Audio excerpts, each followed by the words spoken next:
दोस्तों, पंजाबी दे मशहूर शायर बाबा नजमी जी फरमांदे ने, बेहिम्मते ने जिहड़े बह के शिकवा करन मुकदरां दा, उगण वाले उग पैंदे ने पाड़ के सीना पत्थरां दा। इस शेर दी अमली तस्वीर बना ये 12 साल दा बच्चा अबू बकर है। अबू बकर बहावल नगर दे पिंड बहावलगढ़ दे रहण वाला है। 2 साल पहले अबू बकर दे बाप ने घर छड़ दिता ते कराची नूं हमेशा वास्ते अपना ठिकाना बना लिया। उस वेले अबू बकर दी उम्र कोई 10 साढ़े 10 साल सी। अबू बकर दी माँ परेशान सी कि अबू बकर दे नाल जिहड़े इसते निक्के 3 भैणां भरावां हैं उन्हां दी जिंदगी दी गड्डी किवें अगे चलेगी। अबू बकर ने अपनी माँ नूं परेशान वेख्या ते माँ नूं कहा, माँ परेशान ना हो, मैं जींदा हाँ ना। उस तो बाद अबू बकर ने अपने बाप नूं कहा कि सानू तेरे तो होर कुछ नहीं चाहिदा, सानू तेरे तो सिर्फ जिहड़ी घर वाली चक्की है वो दे दे सानू, ताकि असी अपना गुजर बसर कर लीए। बाप दे दिल दे विच रहम आया। उन्हें दस दिता कि घर दे फलानी जगह ते चक्की दीयां चाबियां पईयां। उस दिन तो लैके अज तक अबू बकर स्कूलों वापस आके ये चक्की चलांदा है, जिथे आटा पींदा है, उस तो इलावा चावल बनाता है और हर दिन 5-6 घंटे ये इत्थे काम करता है। और जद मैं पूछा अबू बकर कि तू किन्ना कमा लेना है, तो अबू बकर ने मैनू दस्या कि मैं 500 तो 700 दिहाड़ी का बिजली का बिल कढ़ के मैं वो कमा लेना हाँ।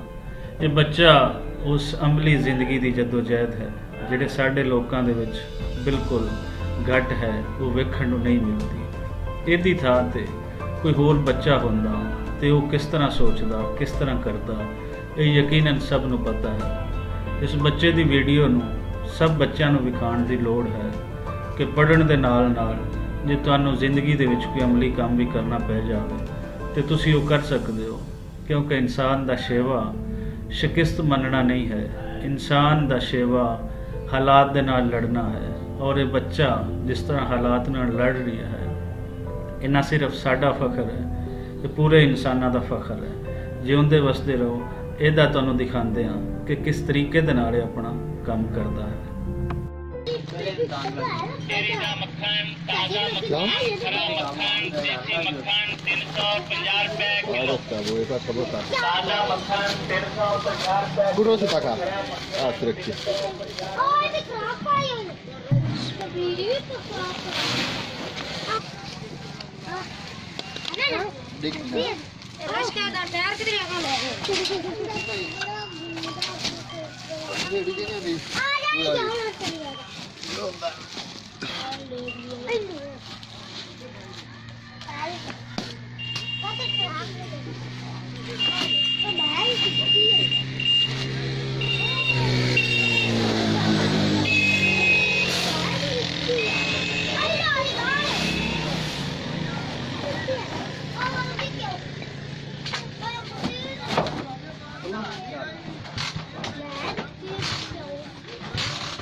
हाँ भाई जवाना, दस की ना है तेरा?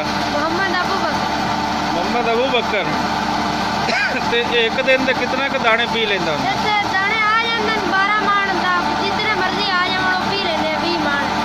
आज माशाल्लाह 12 मण दाने हैं। अच्छा, ते जेड़े चावल बनाने दाइयां तो वो कितने की बना लेने? रोजाना 7 मण आ जांदे दाई। 5-7 मण? हां जी। अच्छा अच्छा, तो सारा काम इकल्ला करदा है? हां जी, सारा इकल्ला। जबरदस्त भाई, बहुत अच्छा।